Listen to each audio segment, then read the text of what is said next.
3 പതിറ്റാണ്ടുകളായി നിരവധി സ്റ്റേജുകളിൽ കവിതകൾ ചൊല്ലിയും പാടിയും മലയാളികളുടെ മനസ്സിനെ കീഴടക്കിയ ഗിരീഷ് പുലിയൂറാണ് ഇന്ന് ABC മലയാളത്തിൽ നമ്മളോടൊപ്പം ഉള്ളത്. നമസ്കാരം സർ. നമസ്കാരം സർ. ഞാൻ ആദ്യം ഇൻട്രോയിൽ പറഞ്ഞതുപോലെ നിരവധി സ്റ്റേജുകളിൽ എല്ലാ മനുഷ്യരെ എല്ലാ മലയാളികളെയൊക്കെ കീഴടക്കിയ ഒരു പാട്ടുകാരൻ കൂടിയാണ് കവിതയ്ക്കപ്പുറം. ഞാനിപ്പോൾ ഈ ഒരു ചർച്ചയിൽ പ്രധാനമായിട്ടും സാറിനെ വിളിച്ചത് നിരവധി ഇപ്പം പണ്ട് കാലങ്ങളിൽ ONV പല വിധത്തിലുള്ള സാഹിത്യകാരന്മാരും കവിത എഴുത്തുകാരും ഒക്കെ ഉണ്ട്. അതിൽ നിന്നൊക്കെ വ്യത്യസ്തമായിട്ടാണ് വേടൻ എന്ന റാപ്പർ ഇപ്പോൾ സമൂഹ മാധ്യമങ്ങളിലും അതുപോലെ തന്നെ യുവാക്കളുടെ ഇടയിലും ഹരമായിരിക്കുന്നത്. വേടൻ്റെ കവിതയിലെ രാഷ്ട്രീയം അല്ലെങ്കിൽ ജാതി അല്ലെങ്കിൽ ഇത്തരത്തിലുള്ള വിമർശനങ്ങൾ, അതിനെപ്പറ്റി നമുക്കൊന്ന് ചർച്ച ചെയ്താലോ? ഏറ്റവും ഉചിതമായിട്ടുള്ളൊരു വിഷയമാണത്. പിന്നെ എന്നെ സംബന്ധിച്ച് വ്യക്തിപരമായിട്ട് പറഞ്ഞ നല്ല വാക്കുകൾക്ക് ഞാൻ നന്ദി പറയുന്നു. ഞാൻ കവിത ചൊല്ലാറുണ്ട്. മലയാളികളെ കീഴടക്കി എന്നുള്ളതൊക്കെ കേൾക്കാൻ ഭാഗ്യമുള്ള കാതുകളാണ് എൻ്റേത്. തീർച്ചയായിട്ടും ആ ഘനഗാംഭീര്യമുള്ള നല്ല ഈണത്തിലുള്ള കവിതകളൊക്കെ വേടൻ ആർക്കാണ് ഇഷ്ടപ്പെടാത്തത്? വേടൻ നന്നായിട്ട് പാടുന്നുണ്ട്. വേടൻ റാപ്പറാണ്, റാപ്പ് മ്യൂസിക്കാണ്. അതൊരു വലിയ മാസിനെ ചൊല്ലിയുള്ളതാണ്. പിന്നെ വളരെ ഒന്നാന്തരമായിട്ടുള്ള ബോക്സ് സിസ്റ്റമാണ് ഉപയോഗിക്കുന്നത്. അതെല്ലാം വളരെ നല്ല കാര്യമാണ്. നല്ല രസമുള്ള വരികളാണ്. കുപ്പായം, കട്ടായം, പിന്നെ വിശപ്പ്, പാർപ്പ്, ഇങ്ങനെയുള്ള നല്ല അല്ലിറ്ററേഷനായിട്ട് എഴുതുന്നുണ്ട്. നല്ല കവി കൂടിയാണ്. പിന്നെ രണ്ടാമത്തെ ഒരു കാര്യം, ഞാനത് സോഷ്യൽ സൈറ്റിൽ എഴുതി. ഞാൻ അന്വേഷിച്ച് കിടന്ന എൻ്റെ ഒരു സ്വന്തം സഹോദരനാണ് വേടനെന്ന്. കാരണം എനിക്ക് വല്ലാത്തൊരു ഒരു ചേട്ടൻ കോംപ്ലക്സ് അവൻ്റെ മുമ്പ് നിൽക്കുമ്പോൾ എനിക്ക് തോന്നുന്നുണ്ട്. എൻ്റെ ഒരു നല്ല രസമുള്ള ഒരു അനിയനായിട്ട്. അവൻ്റെ ഇരട്ടി പ്രായം എനിക്കുണ്ട്. അവന് 30 വയസ്സല്ലേ ഉള്ളൂ. എനിക്ക് 60 വയസ്സാവുന്നു, 59 വയസ്സാവുന്നു. പിന്നെ എനിക്കൊരു വിയോജിപ്പുള്ളത്, കേരളത്തിൽ അത് പാടേണ്ട പാട്ടായിട്ട് എനിക്ക് തോന്നിയിട്ടില്ല. കാരണം കേരളത്തിലൊരു 100 വർഷം മുമ്പ് പാടാം. അയ്യൻകാളിയെക്കുറിച്ച് പാടുമ്പോൾ അന്ന് എറിഞ്ഞ കല്ല്, അയ്യൻകാളി എന്ന് പറഞ്ഞാൽ അന്നത്തെ അവശ്യ ജനവിഭാഗങ്ങളെക്കുറിച്ച് പറയുമ്പോൾ അന്ന് എറിഞ്ഞ ഒരു നായാടിയോ അല്ലെങ്കിൽ അതേപോലെ മറ്റു സമുദായം, എനിക്ക് സമുദായ പേര് പറയാൻ ഇഷ്ടമില്ല, ആശയ വ്യക്തതയ്ക്ക് വേണ്ടി പറയുക, അന്ന് എറിഞ്ഞ കല്ല് എൻ്റെ കിരീടത്തിലെ തിളക്കമുള്ള എന്ന് പറയുന്നുണ്ട്. അത് സത്യമാണ്. ആ കാലമൊക്കെ എടുത്ത് കളഞ്ഞു കേരളം. ഇപ്പം 75 വർഷമായിട്ട് KR നാരായണൻ രാഷ്ട്രപതിയായില്ലേ? 75 വർഷമായി. ഇതായിപ്പോൾ സുപ്രീം കോടതിയിൽ ജഡ്ജിയായിട്ട് വരുന്നു വേറൊരു അവശ്യ വിഭാഗത്തിൽ ജനിച്ച ഒരു മഹാൻ. നമ്മുടെ തന്നെ ഒരു ജഡ്ജി അങ്ങനെ ഉണ്ടായിരുന്നു. എൻ്റെ ഒരു സുഹൃത്തിൻ്റെ തന്നെ ഫാദർ ലോ ആയിരുന്നു സുപ്രീം കോടതി. അപ്പം കേരളം നേടിയെടുത്ത മതമൈത്രിയും സമുദായ മൈത്രിയും എല്ലാ സമുദായത്തിലുള്ളവർക്ക് ഏറ്റവും ടോപ്പസ്റ്റ് ആകാൻ പറ്റുന്ന രീതിയിലുള്ള, അതിനെ നോക്കിക്കൊണ്ട് ഇപ്പോഴും 100 വർഷം മുമ്പുള്ള ഒരു രാഷ്ട്രീയം പറയുന്നതിനോട് എനിക്ക് യോജിപ്പില്ല. അത് നമ്മുടെ ഇളം തലമുറയെ വഴിതെറ്റിക്കുകയും തെറ്റിദ്ധരിപ്പിക്കുകയും ചെയ്യും. ആ ഒരു സമ്പൂർണ്ണമായിട്ടുള്ള ഒരു രാഷ്ട്രീയ ദർശനം വേടൻ എന്ന് പറയുന്ന എൻ്റെ ഇളയ സഹോദരൻ ഇല്ല എന്ന് പറയാനാണ് ഞാൻ ആഗ്രഹിക്കുന്നത്. ഒരു കാര്യം ഞാൻ പറഞ്ഞോട്ടെ. ഞാൻ 86 ഒരു കവിത എഴുതി. ഓം ഹ്രീമായ കുരള കുട്ടിച്ചാത്ത വീരഗണ്ടാതു വിഷ്ണു വിഷ്ണു മന്ദ മന്ദ മതകാളി കാളിയമ്മേ മാത്രക്കോൽ ഉടയാട എന്തും കുടുക്കയും എടുപിടി ചൂരക്കോൽ മണിയും മന്ത്രക്കോലു വന്തമറിയാതിന്ന് എൻ്റെ മുമ്പിൽ വന്ന് തോന്നായോ കുറും കുട്ടിച്ചാത്ത വരം തന്നായോ കുറും കുട്ടിച്ചാത്ത 33 ദേവഗണത്തിന് 3 വട്ടം കൊടുതിയാടി കണ്ണു നിറഞ്ഞ് കരള് നിറഞ്ഞന്ന് മുന്നാഴി വിത്ത് കുഴിച്ചു മൂടിത്തളിരിട്ടില്ല പൊട്ടിച്ചതച്ചതിലെങ്ങനെ കായും കനിയും കൊതിച്ചു ഞങ്ങൾ അടിമുടി വാടിക്കരിഞ്ഞൊര വല്ലിയിൽ 1000 താരണിച്ചില്ലതായോ കായും കനിയും ചൊരിഞ്ഞതായോ തന്നായോ കുറും കുട്ടിച്ചാത്ത. 86 ഞാൻ 2ാം BA സ്റ്റുഡൻ്റ് ആയിരുന്നപ്പോൾ, 2ാം വർഷം BA സ്റ്റുഡൻ്റ് ആയിരുന്നപ്പോൾ ഞാനിത് എഴുതിയപ്പോൾ ഞാനൊരു അടിക്കുറിപ്പ് കൊടുത്ത് അധസ്ഥിതൻ്റെ ദൈവമാണ് കുട്ടിച്ചാത്ത്.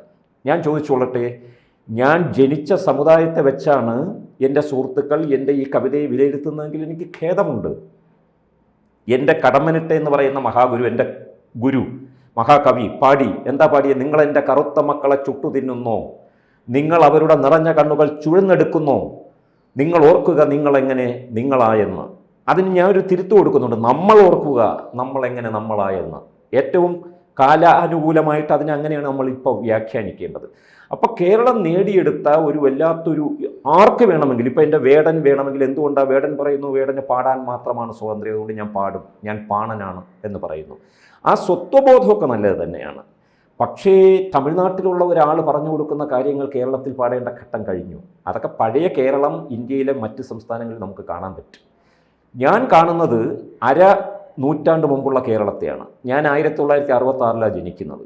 എനിക്ക് അതിന് തൊട്ടു അടുത്ത വർഷങ്ങളിലുള്ള ഓർമ്മയെ എനിക്കുള്ളൂ. ഞാൻ എന്തിനാ 19-ാം നൂറ്റാണ്ടിലേക്ക് പോകുന്നത്? ഞാൻ കണ്ട കേരളമാണ് എൻ്റെ വാസ്തവം.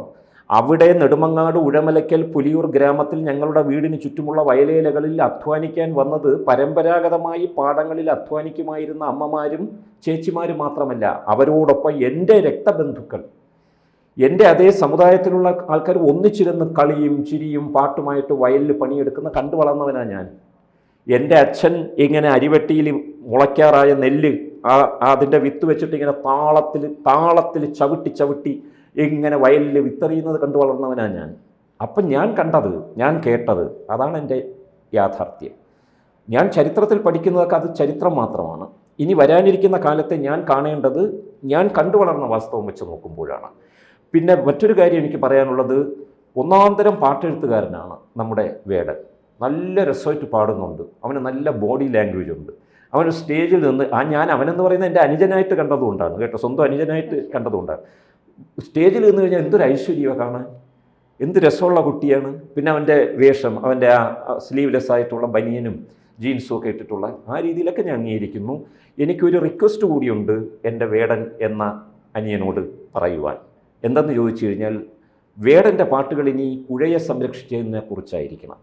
വേടൻ്റെ പാട്ടുകൾ വയലുകൾ തിരിച്ചു കൊണ്ടുവരുന്നതിനെ കുറിച്ചായിരിക്കണം. നമുക്ക് നഷ്ടപ്പെട്ടു പോയിട്ടുള്ള കൃഷി, നമുക്ക് നഷ്ടപ്പെട്ടു പോയിട്ടുള്ള പരിസ്ഥിതി, നമുക്ക് നഷ്ടപ്പെട്ടു പോയിട്ടുള്ള പരിശുദ്ധമായ അന്തരീക്ഷം, ഇതിനെല്ലാം തിരിച്ചു കൊണ്ടുവരുന്നതിന് പാടാൻ 100% അർഹതയുള്ള ഒരു കുട്ടിയാണ്.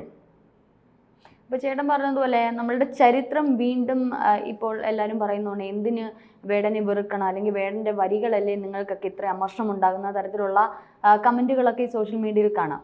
അപ്പോൾ ചരിത്രം തിരിച്ച് ഈ യുവതലമുറ കേൾക്കുന്നതിനോട് എന്താണ് ഇത്ര അരോചകം, അല്ലെങ്കിൽ എന്തുകൊണ്ട് അതങ്ങനെ ചരിത്രം പറഞ്ഞുകൂടാ? ചരിത്രം ഇന്ന് പ്രസക്തിയുള്ള ചരിത്രമല്ലേ അത്. മലയാളികൾ എങ്ങനെയാണ് ബന്ധപ്പെടുന്നത്? നമ്മയൊക്കെയും ബന്ധിച്ച സാധനം കർമ്മം എന്നറിയണമെന്ന് പൂന്താനം നൂറ്റാണ്ടുകൾക്ക് മുമ്പ് പാടിയതുപോലെ എനിക്ക് പറയാനുള്ളത്, നമ്മയൊക്കെയും ബന്ധിക്കുന്ന സാധനം ഭാഷയാണ്, മലയാള ഭാഷയാണ്. എനിക്കൊരാൾ തെലുങ്കിൽ എന്നെ തെറി പറയുകയോ പുകഴ്ത്തുകയോ ചെയ്താൽ എനിക്ക് മനസ്സിലാവില്ല. ബീഹാറി ഭാഷ എനിക്കറിയില്ല. എനിക്കെന്തിനാ ഹിന്ദി പോലും നേരെ മനസ്സിലാവില്ല. ഉടൻ തമിഴ് കേട്ടാൽ എനിക്ക് മനസ്സിലാവില്ല. കുറച്ച് വാക്കുകളാണ് എനിക്ക് തമിഴിൽ അറിയാവുന്നത്. എനിക്കറിയാവുന്ന പൂർണ്ണമായും അറിയുന്ന ഭാഷ മലയാളമാണ്. ഇംഗ്ലീഷ് പഠിച്ചിട്ടുള്ളത് കൊണ്ട് കുറേയൊക്കെ അറിയാം. എൻ്റെ ഇംഗ്ലീഷ് കേട്ടാൽ പലർക്കും മനസ്സിലാവുകയില്ല. അങ്ങനെ വേണമെങ്കിലും പറയാൻ സാധിക്കും. പക്ഷേ എനിക്ക് പറയാനുള്ളത്, നമ്മൾ തൂത്തെറിഞ്ഞ് കളഞ്ഞ ഒരു കാര്യത്തെ വേടൻ പുനഃസ്ഥാപിക്കാൻ നോക്കുന്നു. അത് ശരിയാവില്ല. അങ്ങനെയല്ല, ഞാൻ അങ്ങനെയല്ല കാണുന്നത്. ഞാൻ ഇളം തലമുറയെ അങ്ങനെയല്ല ഉപദേശിക്കുന്നത്. എൻ്റെ സൗഹൃദങ്ങൾക്ക് ആ പരിധിയില്ല. പിന്നെ ഒരു കാര്യമുണ്ട്, ഇപ്പോൾ ഞാനൊരു സമുദായം പറയുകയല്ല, ഞാനിപ്പോൾ VT ഭട്ടതിരിപ്പാടിൻ്റെ സമുദായത്തിലുള്ള ഒരുപാട് കൂട്ടുകാർ എനിക്കുണ്ട്. അവരെയൊന്നും ഞാൻ വിളിച്ചെൻ്റെ വീട്ടിൽ കിടത്തുന്നില്ല. ഞാൻ അവരുടെ വീട്ടിലും പോയി കിടക്കുന്നില്ല. ഏത് വീട്ടിലാണോ നമ്മൾ കിടക്കാൻ പോകുന്നത് അവിടെ പറയും വീട്ടിൽ പോണ്ടേ, വീട്ടിൽ കൊണ്ടാക്കാം എന്ന് പറയുന്നതാണ് കേരളം. അല്ലെങ്കിൽ സൗഹൃദത്തിൻ്റെ പേരിൽ ഗസ്റ്റായിട്ട് വരാം എന്നല്ലാതെ നമ്മളിവിടെ ഒന്ന് വർത്തമാനം പറഞ്ഞിട്ട് ഏതെങ്കിലും കൂട്ടുകാരുടെ വീട്ടിൽ പോകും, ഞാൻ ഇന്ന് അവിടെ കിടക്കാമെന്ന് പറഞ്ഞ് പോകുമോ? ആരെങ്കിലും അതിൻ്റെ ആവശ്യം എന്താ? കുറ്റം കൊണ്ടല്ല, നമ്മുടെ കീഴ്വഴക്കമായി അത് മാറിക്കഴിഞ്ഞു. എല്ലാവർക്കും വീടുണ്ട്. നമ്മൾ എങ്ങനെയാണ് ഗുജറാത്തിലെ ഒരു ഗ്രാമത്തെ ഇപ്പോഴും യൂട്യൂബിലൊക്കെ നമ്മൾ നോക്കിയ സോഷ്യൽ സൈറ്റിലും ഒക്കെ നോക്കിക്കഴിഞ്ഞാൽ നമുക്ക് ഭയങ്കര ലജ്ജ തോന്നൂലേ? പണ്ടത്തെ എൻ്റെ ഓർമ്മയിലുള്ള ചില ഗ്രാമങ്ങളെ പോലെ ഇരിക്കും. എല്ലാം ഇങ്ങനെ ടാർപോളിനൊക്കെ വലിച്ചു കെട്ടി, പിന്നെ പരമ്പുകൊണ്ടും ഒക്കെ തട്ടികളാക്കി, അവിടെ കുറേ പട്ടികൾ കിടക്കുന്നു, ഇവിടെ കുറേ കോഴികൾ കിടക്കുന്നു. ആ നാട്ടിൽ പോയി പാടിയാൽ നന്നായിരിക്കും കേട്ടോ, ആ നാട്ടിൽ പോയി പാടിയാൽ നന്നായിരിക്കും. ഇത് ചേട്ടൻ്റെ പാട്ടുകൾ കേട്ടാൽ പോലും ചൊൽപ്പാട്ടുകൾ, അതായത് ഇപ്പോൾ വേടൻ്റെ ഒരു റാപ്പ് സംഗീതം തന്നെ എനിക്ക് ഫീൽ ചെയ്തിട്ടുണ്ട്. പക്ഷെ അന്നത്തെ കാലഘട്ടത്തിൽ ഒരുപക്ഷെ ഇതിനെയൊക്കെ പിന്തുണയ്ക്കാൻ ആളില്ലാത്തത് കൊണ്ടാണ്, അല്ലെങ്കിൽ ഇത് കേൾക്കാനായി ഇപ്പോൾ ഈ യുവതലമുറയൊക്കെ ഇപ്പോൾ വേടൻ്റെ ഒരു മ്യൂസിക് പ്രോഗ്രാം എന്ന് പറഞ്ഞാൽ ഓടി ഇളക്കി വരികയാണ് ആൾക്കാർ കാണുന്നത്. പക്ഷേ അന്നും ഇത്തരത്തിലുള്ള പാട്ടുകൾ എഴുതിയിരുന്നു. അതിന് ഏറ്റവും അധികം ഉദാഹരണമാണ് എൻ്റെ മുമ്പിൽ ഇരിക്കുന്ന ചേട്ടൻ്റെ ചില വരികളൊക്കെ ഭയങ്കര ഇത്തരത്തിലുള്ള കുറുക്കിക്കൊള്ളുന്ന തരത്തിലുള്ള വരികളാണ്. ശരിക്കും എൻ്റെ രഞ്ജിനി, ഞാനത് എഴുതിയിരുന്നു. എനിക്ക് അന്ന് ഒരു ടീം എന്നെ നിരുത്സാഹപ്പെടുത്തുകയാണ് ചെയ്തത്. നമ്മളിപ്പോൾ വീട്ടിലുള്ളവർ ആകെ 4 പേരായിരിക്കും. ആ 4 പേരും കൂടെ നമ്മളെ ഇങ്ങനെ നിരുത്സാഹപ്പെടുത്തി നമ്മൾ അറിയാതെ നമ്മുടെ എനർജി പോകും. അതേപോലെ എനിക്ക് കുറച്ച് കൂട്ടുകാരുണ്ടായിരുന്നു. ആ കൂട്ടുകാരെല്ലാം കൂടെ പാടുന്നതൊന്നുമല്ല കവിത എന്നൊക്കെ പറയുന്നത് പാട്ടിനെതിരെയുള്ള ഒരു ജലസ് ടീമിൻ്റെ തരംഗത്തിൽ ഞാൻ പെട്ടുപോയതാ. അല്ല എന്നുണ്ടെങ്കിൽ ഞാൻ പറയട്ടെ, 2015 എഴുതിയ ഒരു കവിത കൂടെ ഞാൻ ചൊല്ലാം. അയ്യൻ കാളി അമരൻ കാളി വിളഭൂമികളുടെ അധികാരി, ദുർനിയമങ്ങൾക്കെതിരാളി, ജനസ്വാതന്ത്ര്യത്തിൻ പോരാളി, അജയ്യൻ കാളി അധിപൻ കാളി വില്ലുവണ്ടിയിലെഴുന്നള്ളി, പത്തലൊടിച്ചവനടരാടി ദുഷ്പത്തി തകർത്ത് തിമിർത്താടി, ഉണരും കാളി ഉയരും കാളി ഉലകിലെ ഉശിരൻ തൊഴിലാളി, പഞ്ചമിമാരുടെ പള്ളിക്കൂടം വീണ്ടെടുക്കുവാൻ വിളയാടി, അയ്യൻ കാളി അമരൻ കാളി അജയ്യൻ കാളി അധിപൻ കാളി, ഉണരും കാളി ഉയരും കാളി ഉലകിലെ ഉശിരൻ തൊഴിലാളി, വിളഭൂമികളുടെ അധികാരി. ഇതിനേക്കാളും വലിയ രാഷ്ട്രീയം ഞാൻ വേറെ കേൾക്കുന്നില്ല.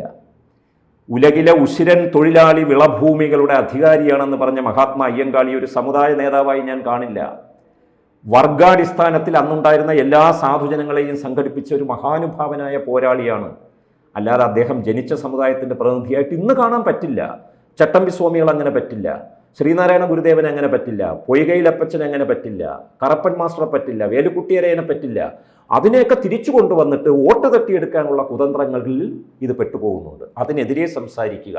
ഞാനാണ് ശരിക്കും പുലത്തിൽ ജീവിക്കുകയും ഞാനാണ് ശരിക്കും പുലത്തിൽ പെരുമാറുകയും ഞാനാണ് ശരിക്കും അങ്ങനെയുള്ളവരുടെ രക്തം പേറുന്നത് എന്ന് ഞാൻ അഭിമാനത്തോടെ പറഞ്ഞാൽ സാങ്കേതികമായി എൻ്റെ സമുദായം നോക്കിയിട്ട് അവർ പറയും, നീ പുറത്ത്, നീ ഞങ്ങളോടൊപ്പം നിൽക്കണ്ട എന്ന് പറയും. ആ ദുരന്തത്തിനെ ഞാൻ ലജ്ജയോടുകൂടി സ്വീകരിക്കുന്നു, അതിലുള്ള പ്രതിഷേധവും രേഖപ്പെടുത്തുന്നു. എന്തായാലും വളരെ മനോഹരമായ കുറിക്കുള്ളെന്ന് കരുതുക. വീണ്ടും എനിക്കത് കേൾക്കാം, എൻ്റെ ഫ്രണ്ടിൽ വന്നിരുന്ന് എനിക്കത് പാടുമ്പോൾ വല്ലാത്ത ഒരു സന്തോഷം. ആ അയ്യങ്കാളിയൊക്കെ പറ്റി പറഞ്ഞപ്പോൾ നമ്മുടെ എന്താ പറയുക ഭയങ്കര രോമാഞ്ചമൊക്കെ ഇങ്ങനെ എഴുതുന്നു. സത്യം. പക്ഷെ എന്തുകൊണ്ട് ഇതൊന്നും പുറത്ത് വരുന്നില്ല? പുറത്തുടനെ വരും കേട്ടോ. ഇത് ഡ്രമ്മും അതേപോലെ ഇപ്പം എൻ്റെ അനിയൻ വേടൻ ഉപയോഗിക്കുന്നത് പോലുള്ളതൊക്കെ വെച്ച് കഴിഞ്ഞാൽ റാപ്പിൽ നന്നായിട്ട് കൊണ്ടുവരാൻ പറ്റും. ഞാൻ എത്ര കവിതകളാണ് അങ്ങനെ എഴുതിയിട്ടുള്ളത്, ഞാൻ എന്തുമാത്രം കവിതകൾ എഴുതിയിട്ടുണ്ട്.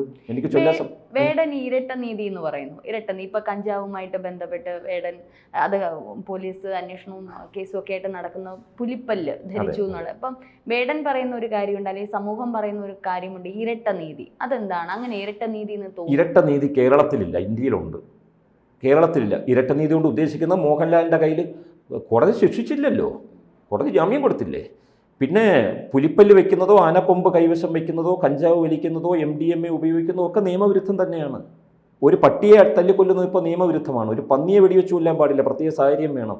ഒരു പരുന്തിനെയോ അതേപോലെ ഒരു കുറുക്കനെയോ നമുക്ക് കൊല്ലാൻ നിയമമില്ല. അതൊക്കെ കാലത്തിന് ചേരുന്ന രീതിയിൽ വരുന്ന നിയമങ്ങളാണ്, അതിന് നമ്മൾ അനുസരിക്കണം. അതുകൊണ്ട് വേടൻ്റെ ആ രീതിയിലുള്ള ശീലദോഷം തന്നെ മാറ്റാമെന്ന് പറഞ്ഞു. നല്ലൊരു മനുഷ്യനായി തിരിച്ചു പറയാമെന്ന് പറഞ്ഞു. എനിക്ക് എൻ്റെ അനിയനോട് പറയാനുള്ള, നല്ലൊരു മനുഷ്യനായിട്ട് തിരിച്ചു വരുമ്പോൾ സാമുദായിക തീവ്രവാദം കേരളത്തിൽ പറയണ്ട, തമിഴിൽ എഴുതിക്കൊണ്ട് തമിഴ്നാട്ടിൽ പോയി പാടൂ, ബീഹാറിൽ എഴുതിക്കൊണ്ട് ബീഹാറിൽ പോയി പാടൂ, അവിടുത്തെ സിംഹള രാജ്യത്ത് പോയിട്ട് അവിടുത്തെ തമിഴന്മാർക്ക് വേണ്ടി പാടൂ. അവിടെ എല്ലാം ഈ അപ്പാർത്തിയുടെ ഉണ്ട്.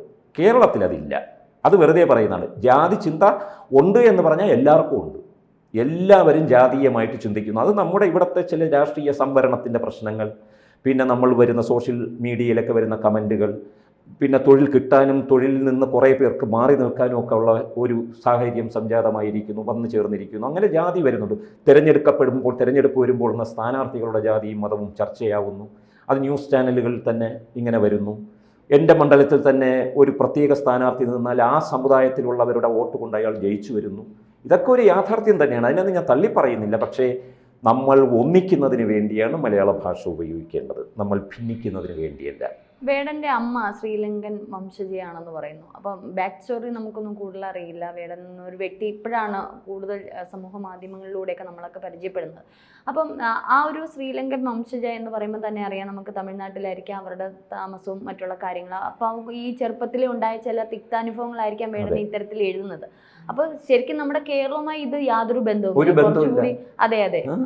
പക്ഷെ കുറച്ചുകൂടി ഇത് ഈ പറഞ്ഞതുപോലെ യുവാക്കളുടെ ഇടയിൽ ഇത് വരുമ്പോൾ എന്തോ കേരളത്തിൽ സംഭവിച്ച കാര്യങ്ങൾ, അല്ലെ കേരളത്തിൽ ഇത്തരത്തിലുള്ള വംശീയ അല്ലെങ്കിൽ ഈ പറഞ്ഞുള്ള ജാതിപരമായിട്ടുള്ള അല്ലെങ്കിൽ ഇത്തരത്തിലുള്ള തർക്കങ്ങളുണ്ട്, അത് വേടനൂടെ കേൾക്കുമ്പോൾ അവർക്ക് എന്താ പറയുന്നത്, ഭയങ്കരമായിട്ട് ഇൻസ്പിറേഷൻ ആവുകയാണ് ചെയ്യുന്നത്. അപ്പോൾ ഇപ്പോൾ ചേട്ടൻ പറഞ്ഞതുപോലെ ഇത് കുറച്ചുകൂടി ഒരു വർഗീയ വിദ്വേഷങ്ങൾക്ക് ഇടം വരാൻ സാധ്യതയുണ്ടല്ലേ? വേടൻ എടുക്കേണ്ടുന്നത് എല്ലാവർക്കും പ്രയോജനപ്പെടുന്ന പ്രശ്നങ്ങൾ എടുക്കണം. അതാ 44 നദികൾ കെട്ടുനാറി കിടക്കുന്നു. ഇവിടെ ഉള്ള പാടങ്ങളെല്ലാം അന്യം നിന്ന് പോയി, ആഹാരമില്ല. ഞാനിപ്പോൾ ആയുർവേദ വൈദ്യൻ്റെ മകനാണ്. അപ്പോൾ ഞാൻ ആയുർവേദ വൈദ്യം കൊടുക്കുന്നത് ഒരേ മരുന്ന് എല്ലാ ജാതിയിലും മതത്തിലും പെട്ടവർക്ക് ഒരേ രോഗം വരുമ്പോൾ കൊടുക്കുന്നത് കണ്ടാണ് ഞാൻ വളരുന്നത്. അല്ലാതെ ഒരു സമുദായത്തിലുള്ളവന് ഒരു മരുന്ന് ഒരേ രോഗത്തിനാണെങ്കിൽ വേറൊരു മതത്തിന്, ഒരു മുസ്ലിമിനൊന്ന്, ഒരു ക്രിസ്ത്യാനിക്കൊന്ന്, ഒരു ഹിന്ദുവിനൊന്ന്, ഹിന്ദുവിൽ ഓരോ ജാതിക്ക് ഓരോ മരുന്നല്ല. ഒരേ പനി വന്നാൽ ഒരേ അസുഖമാണെന്ന് അച്ഛന് തോന്നിയാൽ എല്ലാവർക്കും ഒരേ മരുന്നാണ് കൊടുക്കുന്നത്. ഇതാണ് എൻ്റെ പാരമ്പര്യം. അത് വെച്ചിട്ടാണ് ഞാൻ അഭിപ്രായപ്പെടുന്നത്. നമുക്ക് ഏറ്റവും പൊതുവായിട്ടുള്ള നന്മകളിലേക്ക് ഇളം തലമുറയെ കൊണ്ടുവരാൻ വേടൻ വിചാരിച്ചാൽ 100% സാധിക്കും. എന്നല്ലാതെ എൻ്റെ മിടുക്കരായിട്ടുള്ള പുത്രിമാരെ കൊണ്ട് അയ്യോ എൻ്റെ മുത്തശ്ശി അങ്ങനെയായിരുന്നു, എൻ്റെ മുത്തശ്ശി ഇങ്ങനെ പീഡിപ്പിച്ചിരുന്നു, ഇതൊക്കെ 19-ാം നൂറ്റാണ്ടിൽ നമ്മൾ എടുത്തു കളഞ്ഞ കാര്യങ്ങളാണ്. കേരളം ഇന്നത് അംഗീകരിക്കുന്നില്ല. ജാതി വെറിയന്മാരെല്ലായിടത്തും ഉണ്ട്. അത് മുന്നോക്കക്കാരിലുണ്ട്, പിന്നോക്കക്കാരിലുണ്ട്. വളരെ ശക്തമായ ജാതി വെറിയുണ്ട്. അതിനെതിരെയുള്ള ഒരു ഫൈറ്ററായിരിക്കണം കേരളത്തിലെ പുതിയ പാട്ടുകാരൻ എന്നാണ് എനിക്ക് പറയാനുള്ളത്. ഞാൻ പണ്ടേ അങ്ങനെ ഒരു പാട്ടുകാരനായ ആളാണ്. ഞാൻ ഇനി പാടുന്നുണ്ട്. എനിക്കിപ്പോഴും പാടാൻ നല്ല ശക്തിയും അതേപോലെ തന്നെ എനിക്ക് അത്രയും വലിയ വേദികളുമുണ്ട്. ഞാൻ അങ്ങോട്ട് ഇറങ്ങാത്തതാണ്. ഞാൻ ഇറങ്ങാം. ഞാൻ ജനങ്ങൾക്ക് വേണ്ടി പാടി കേൾപ്പിച്ചു കൊടുക്കാം. എൻ്റെ അനിയൻ തന്നെയാണ്. വേടൻ എൻ്റെ അനിയൻ തന്നെയാണ്. ഇന്ന് കുറിച്ച ഒരു കാര്യം കൂടി ഞാൻ പറയാം. എന്നോട് പറഞ്ഞു, വേടനെ കണ്ട് പഠിക്കുക, നിൻ്റെ ഏതിരവിൻ നീലിമയിലെന്നും പോരാ, അവനെപ്പോലെ എഴുതാൻ പറഞ്ഞു. ഞാനൊരു മറുപടി പറഞ്ഞു, ഞാൻ വേടനല്ല, വേടൻ വേട്ടയാടുന്ന പുലിയാണ് ഞാൻ. എൻ്റെ പേര് ഗിരീഷ് പുലിയൂരെന്നാണല്ലോ. എൻ്റെ കൂട്ടുകാരനെ പുലി എന്നാണ് വിളിക്കുന്നത്. അപ്പോൾ പുലി ആരാ വേട്ടയാടുന്നത്? വേടനാണ്. അതിനൊരുപാട് രാഷ്ട്രീയ അർത്ഥങ്ങളുണ്ട്. ഓക്കെ. കൂടുതൽ വാർത്തകളും വിശേഷങ്ങളും നിങ്ങളിലേക്ക് എത്താൻ ABC മലയാളം സബ്സ്ക്രൈബ് ചെയ്യുക, ബെൽ ബട്ടണും അമർത്തുക.